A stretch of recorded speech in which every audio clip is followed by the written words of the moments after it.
Mwaramutse neza nshuti z'urubuga hakurya y'ubuzima.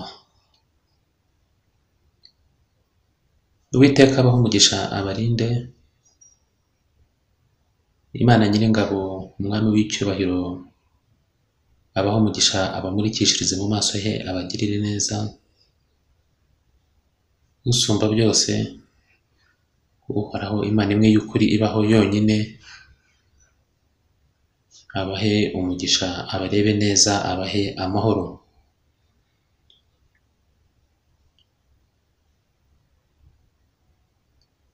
Nongeye kubasuhuza abavandimwe mbifuriza icyiza cyose aho kiva kikagera, kiva kuri data wa twese.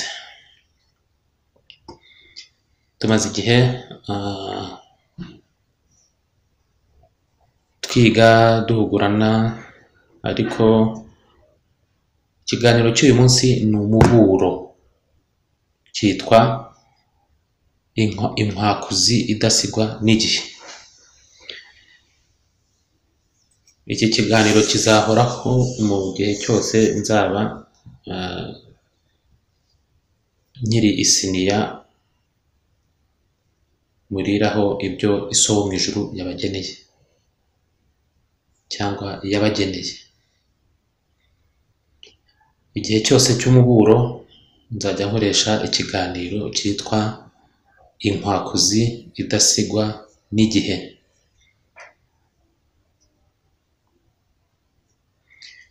Kuba inkwakuzi idasigwa n'igihe ntabwo mvuga kugendana n'igihe cya hano ku isi.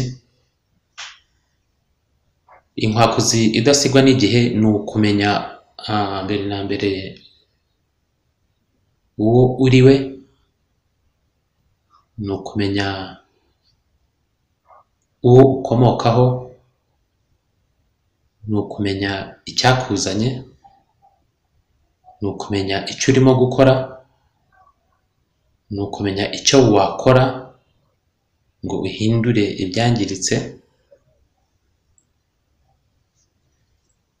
ni ugusohoka mu isi.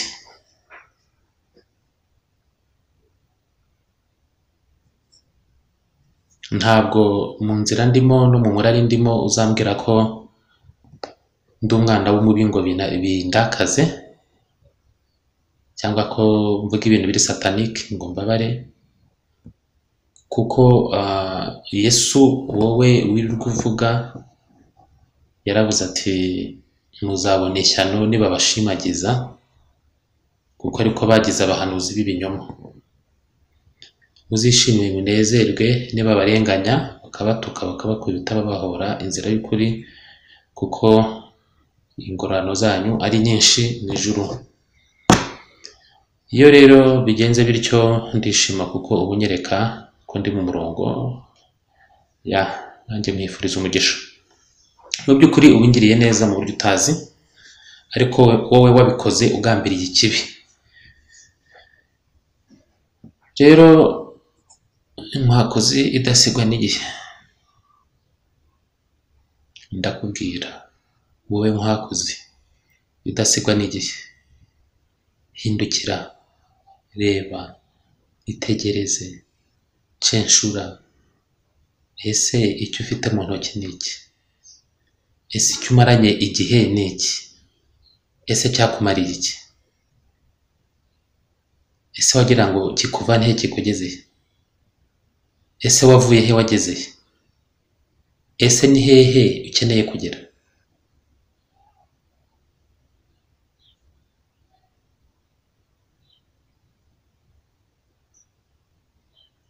Dufite amaso ariko ntitubona, dufite amatwi ariko ntitwumva,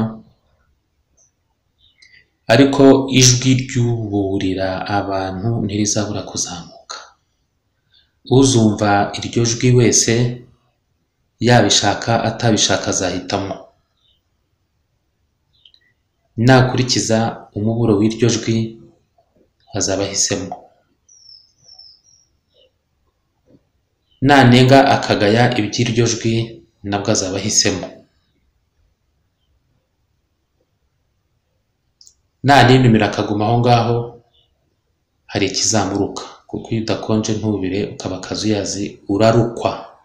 hari ikikuruka. Mu gihe cyanjye no mu buryo bwanjye hari igihe benshi bazibuka icyo navuze, igihe cyarenze.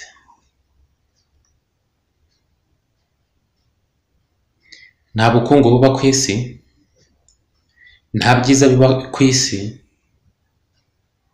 bishobora kugutesha inzira igusubiza mu rugo mu ijuru ngo uhitemo kujya ikuzimu.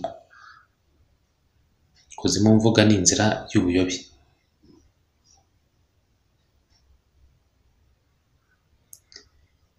Mu mpande zose z'isi umubi arimo aregeranya ibikoresho bye, arimo arabakorera imiti ibangiza, arabarohamo inkingo zibangiza, arakorana na za leta zanyu akazirundamwo amafaranga hanyuma nazo zikemera ko ubwo burozi buhita. Arimo arakoresha n'inzego z'amadini zikemera ibyo gukoramo amada no kuboneza imbyaro, ariko still byarakunaniye gutekereza ngo uvuge uti ni gute idini ryemera ko umuntu aboneza urubyaro. Byarakunaniye gutekereza impamvu leta runaka yemera ikintu cyo gukuramo inda. Ibyo ni ibintu byakadusabye gutekereza. Ni gute wumva yuko umuntu yakubwira ngo gukuramo inda biremewe ukumva ko ari byo? Ni gute ubyakirira he, biva he, bikuzamo? Waretse iyo leta igakoramo inda yayo ariko wowe ntubikore? Ni gute wakira ikintu cyo gukuramo inda ukica umuziranenge? Ni gute wica itegeko ryanditse mu gitabo cy'Uwiteka Imana Nyiringabo rivuga ngo byara wororoke ugwire isi? Ukumva abantu bari muri icyo gitabo Imana yarababwiye ngo nzagwiza urubyaro rwawe cyane kuko iwo ni umugisha. Ese ntabwo mwibaza yuko inyatsi ya mbere mufite ari ukuboneza urubyaro? Icyo ni ikintu gisaba ubwenge bwinshi kugitekereza.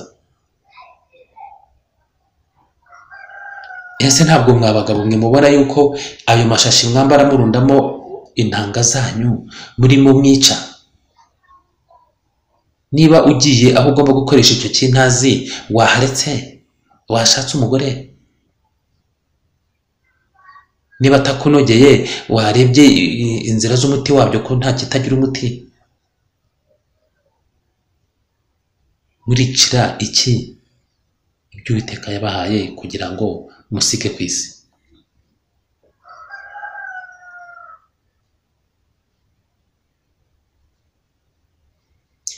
Izo materials zose cyangwa ibyo bikoresho byose babashyira imbere byo ubwabyo, nibazana izo nkingo, nibazana izo microgino donc na za preservatif, zo ntabwo ari mbi en soi, donc ubwazo ntabwo ari mbi. Ni kibi gihagaze hariya, nugifata ukagikoresha kirakubera kibi, ariko nutagifata kiramera nk'ikitariho. Donc ndashaka kukumvisha ko decision yanyu ari iyawe.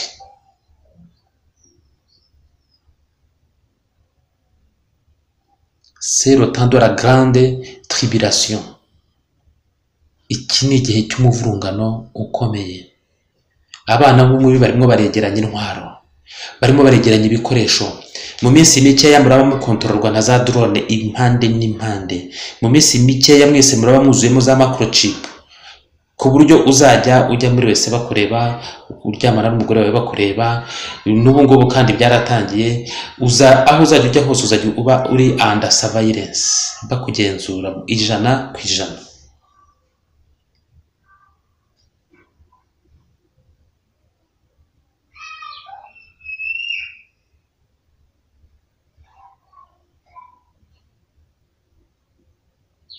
Mwitinya uwica umubiri adashobora kwica ubugingo.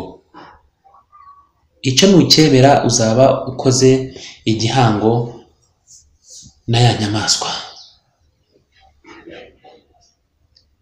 Muzakangishe kuri umwana w'Imana, icyo ngicyo ndakikubwiye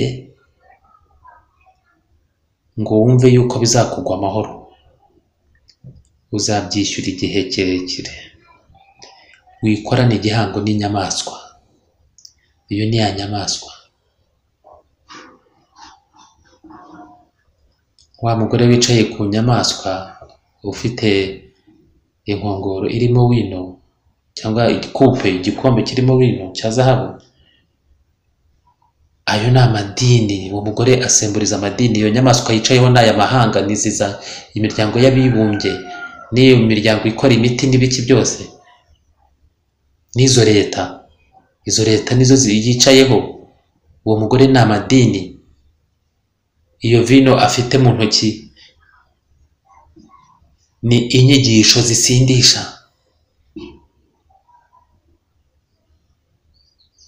Ngizo inyigisho zihora zituma ibyo mubonye bibavana mu buyobe mubyita ibya Satani, hanyuma bibajyana mu buyobe mukabyita iby'Imana. Nibyo koko abanzi b'umuntu nabo mu rugo rwe. Hano ku isi hari abakorera Satani babizi babishaka. Abo ni abana be, bari mu muhamagaro wabo, barakora ibyabo mu gihe cyabo no mu buryo bwabo. Hari abakorera Satani bagashaka no gukorera Imana. Abo ngabo ni akazuyaze. Uruhande rw'ibumoso n'urw'iburyo zombi zizabaruka, ntibazajya iburyo ntibazajya n'ibumoso, bafite umwaka uvanze n'itaka. Hari abandi bibwira yuko barimo bakorera Satani ariko atari we bakorera, batazi inzira barimo. Abo nzabigishaho kwabo kuko ni birebire, ariko reka ngiye kubakorera abibeshya. Hari umugani w'iwacu umaze no kuwucira umuntu mu kanya, baca ngo uwishuka yishunga w'imukarange agira ngo nyiragaheka ni nyirasenge. Hari abandi bishunga yuko bakorera Imana mu madini ariko bakorera Satani. Abo nibo Yesu yavuze ngo nzababwira ngo mumve imbere mwa nkozi z'ibibi mwe. Abo ni nabo bateye agahinda, nabo banga kumva, ni nabo ibintu byose bituruka hariya babihindura ibya Satani. Abo ni abana baba batambyi babwiye Yesu ngo imbaraga za Belizebuli nizo zimurimo. Abo nibo baturuka kuri babandi babambye umwana w'Imana. Abo nibo bamukubise ibipfunsi bamucira mu maso, hanyuma ubu ngubu nibo bishyize mu muhamagaro ngo kuba barimo bamukorera. Karaguhetse kandi kazagutura, ariko kazagutura mu kidaturwa. Uzerera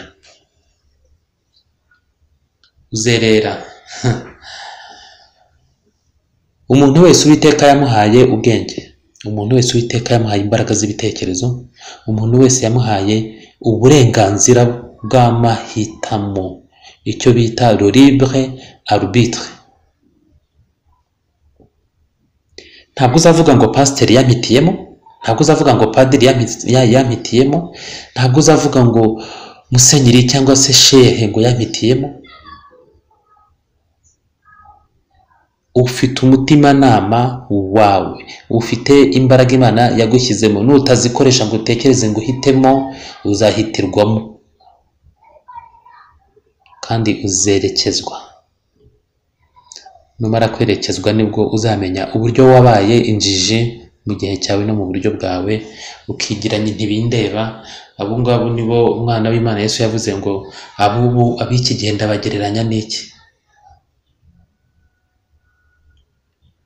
Sohoka mu isi. Ubu tuvugana barimo barakora amakarite bazanyanyagiza hirya no hino kugira ngo mujye muyakoresha. Barimo barakoresha ayo makarite, kandi uzayikoresha wese azaba afite ya microchip muri we, ka kantu kagasaro katagaragara kazajya gatuma bakugenzura. Bazatubaha mu miti y'inkingo, bazatubaha mu bintu byinshi. Aho ngaho muri icyo gihugu cy'igihangange muri Amerika mwarabibonye ibyo bakoze ejo bundi muri covid, aho ntawajyaga kwipimisha za coronavirus batabanje kukamuteramo, abana bararize babitubwira biki, birazwi ibyabaye muri Amerika ejo bundi, birimo birakwira n'ahandi. inda ndende zizagusha ikuzimu abayobora ibihugu nizo zatumye bemera amafaranga atagira ingano menshi cyane batazanarya, bazanasiga, ndetse n'abana babo batazarya. Hanyuma abo bayobora ibihugu ugasanga bemeye yuko bya bintu biza kugeragerezwa mu bihugu byabo, cyangwa se abaturage babo bashyirwamo ibyo bintu. Ahangaha ndagira ngo babwire bavandimwe, mu gihe cyanjye no mu buryo bwanjye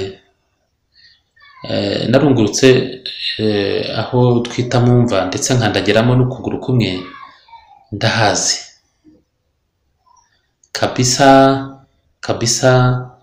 Nagira ngo ikintu kimwe kibe kiriya, ntabwo ntinya uwica umubiri, ntabwo ngutinya na buhoro kabisa, ntinya uwica ubugingo, kandi icyo ngicyo kiri unaccessible for you, icyo ngicyo ntabwo wakigeraho. Ibi ngibi ko mbivuga ntabwo ari uko nasaze, hari icyo nasobanukiwe, hari n'icyo nshaka gusingira. Nunyohereza adipatres ntabwo binteye ubwoba, ahubwo nzaba nsingiriye ikamba ryanjye rindi. Bana b'Imana, iki ni igihe mukwiye kuva mu isi kandi mukayivanishamo imbaraga. Nimusohoke, bagiye gukinga. Ibyo bahora bababwira yuko ngo hari igihe kizaza ngo imbabazi zikavaho, ibyo ngibyo bavandimwe ni ikinyoma abantu bigisha akenshi nabo batabizi. Ikintu cyitwa imbabazi zizakurwaho uko kimeze nuko nguko. Muri kino gihe ndimo mvuga, nirirwa mvuga nk'ayabagombozi nk'uko mubimbwira, iki gihe ndimo mvugiramo nicyo mufite ubushobozi bwo kuba mwasohoka. Nyuma bazugarira, bafunge, bakomeze. Urimo aho ngaho imbere nta mahitamo azaba afite. Nicyo cyitwa ko imbabazi zizaba zishize. Nimumara kujyamo microchip, izo microchip zo zizaba zibari mu mitwe, abandi mu migongo, abandi mu biganza, ibiki, babashyiraho cya kimenyetso mu gahanga ndetse no mu kiganza. Ubwo mwe muzaba mugiye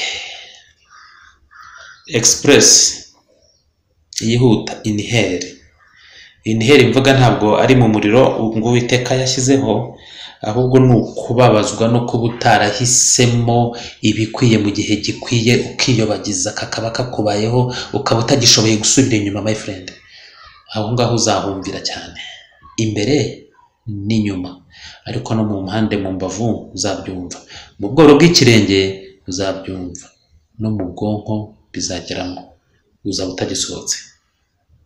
Sinjye kugutera ubwoba, kuko nta nkota ngufatiyeho ngo wemere. Nje kukubwira ikiriho. Sohoka mu isi, erekeza imirimo y'intoki zawe ku mirimo myiza. Ijuru ryawe riri muri uwo mukene uburara akabwirirwa ureba. Naho gusohoka muri Benz cyangwa muri Range Rover cyangwa se mu amakamyo apanze iwawe na za Coaster, ibyo ngibyo birahagije yuko nafate se mu gihe nkarasa gatatu hejuru ukanyanyagira ukabisiga. Ntabwo mwibuka se? Ntabwo mwibuka? Ntabwo mwaba mwibuka? Hari utanyanyagira se? Niko mukeka? Nta utanyanyagira, nta n'utaranyanyagiye. Ibyo bintu twarabisanze, ibyo bintu tuzabisiga, wicumuzwa nabyo. Ahubwo gira ubwenge nk'ubw'inzoka, nk'uko ijambo ry'Imana rivuga, hanyuma uwo mutungo uwukoreshe mu kugira neza bigishoboka, ukureho n'ibyo bibi wipakiyeho.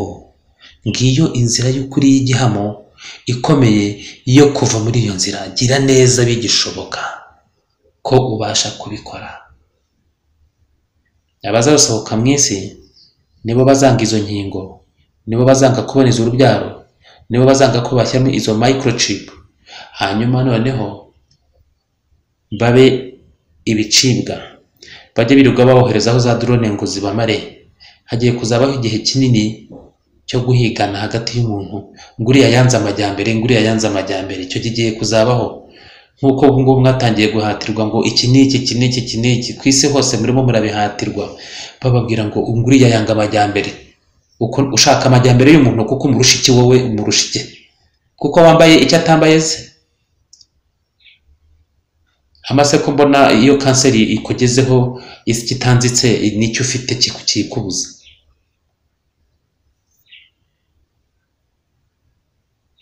Uri nka mugenzi wawe, twaza gakeya, itonde, wirenganya mugenzi wawe, ntabwo uri muri irenganya. Ubwenge bwagiye hehe? Imitekerereze mizima yagiye, impagarike umuntu yagiraga yagiye hehe?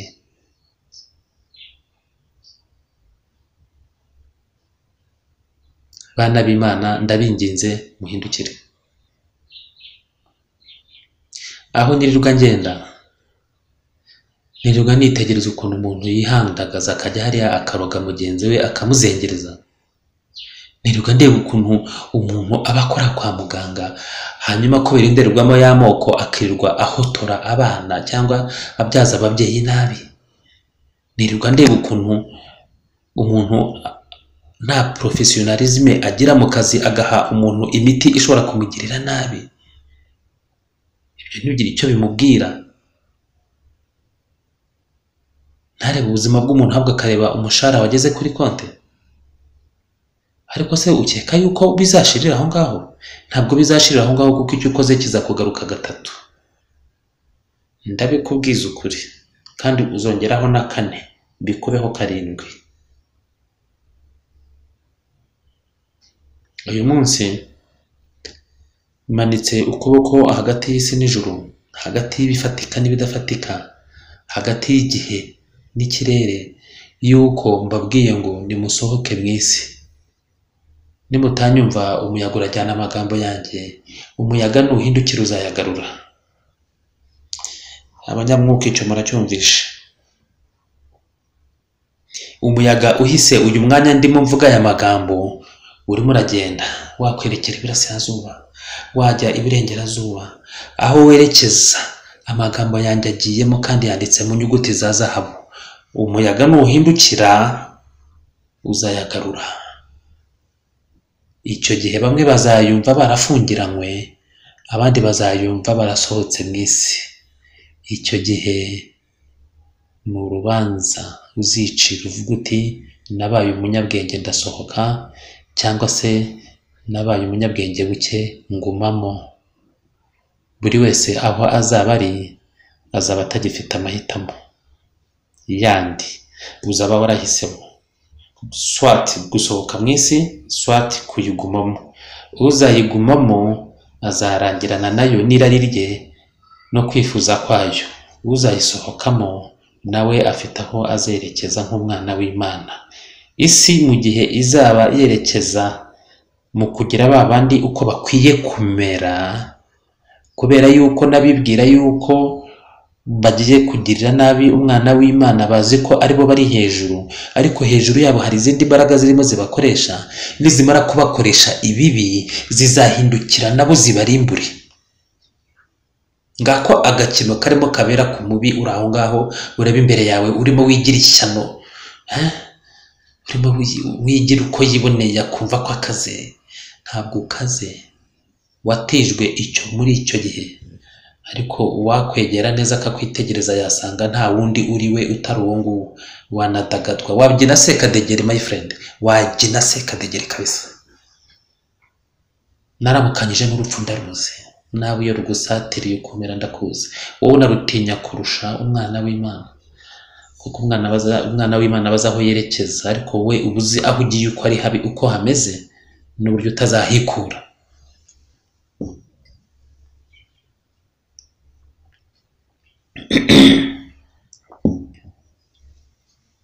ndakubwiza ukuri yuko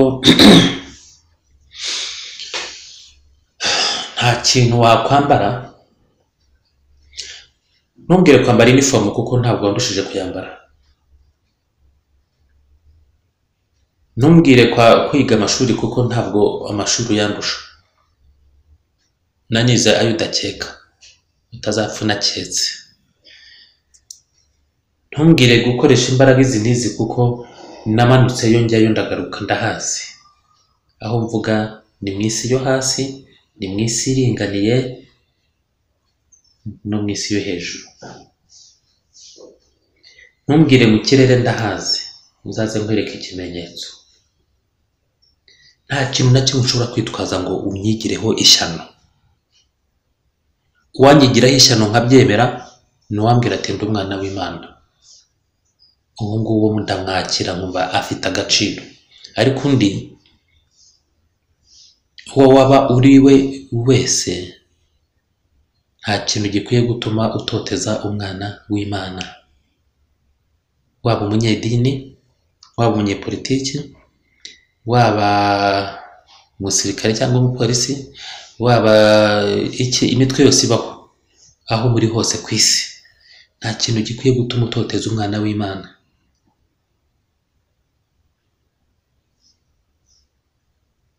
Nta na gitoya.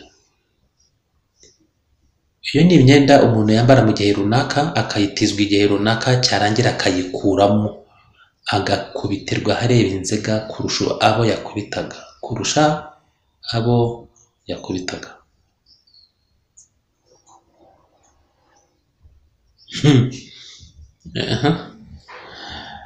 Nigeze mbona umuntu yishimira gufata imbugita agakerera mugenzi we. Ijwi rirambwira ngo itegereze. Nditegereza, arakerera nk'uko umuntu akerera inkoko. Amaze gukerera, amaraso y'uwo akereye atari yamushiramo, aho yarari abona azengurutswe n'abahawe guhindura igihe, n'abahawe guhindura ibintu muri uwo mwanya. Yarebye ya mbugita, nibwo yamenye ko yica, kuko yabonye ko nawe agiye kuyicishwa. Igihe yari ayifite yisananishaga nayo, akumva arakaze, ariko amaze kuzengurukwa n'ibigomba guhindura ibihe arimo, ya mbugita nibwo yayitinye, ashaka aho ayijugunya arayibura. Ndakeka ko nawe yaryohewe. Ntabwo binshimishije, ntabwo ndi sadike, ariko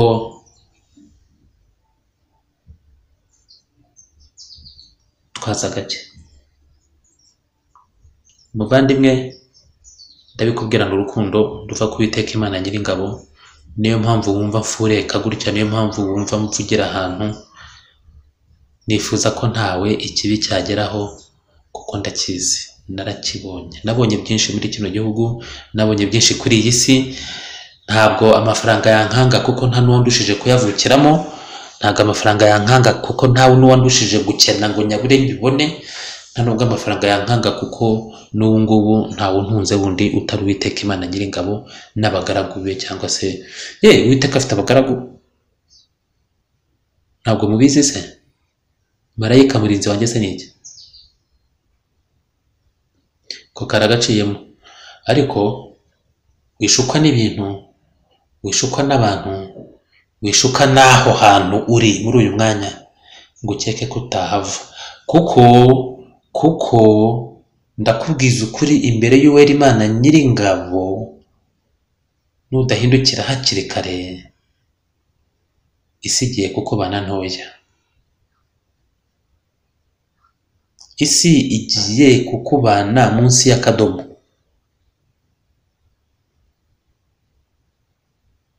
Hindukira.